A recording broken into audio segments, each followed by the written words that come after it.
has issued a severe thunderstorm warning for southern Johnson County in north central Texas, northern Wasatch County in central Texas, northwestern Hill County in central Texas, southwestern Ellis County in north central Texas, until 7:45 p.m. Central Daylight Time.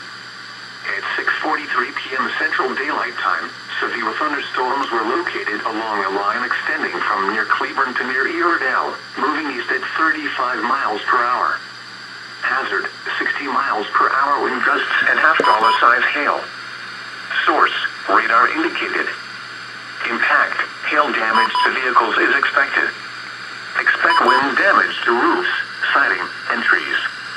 Locations impacted include Cleburne, Hillsborough, Whitney, Italy, Itasca, Grandview, Meridian, Bloom, Iredell, Covington, Carl's Corner, Cleburne State Park, Lake Whitney State Park, Rio Vista, Walnut Springs, Milford, and Morgan.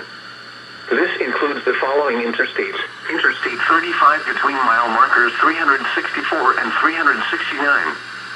Interstate 35W between mile markers 1 and 17. Interstate 35E between mile markers 371 and 389. For your protection, get inside a sturdy structure and stay away from windows.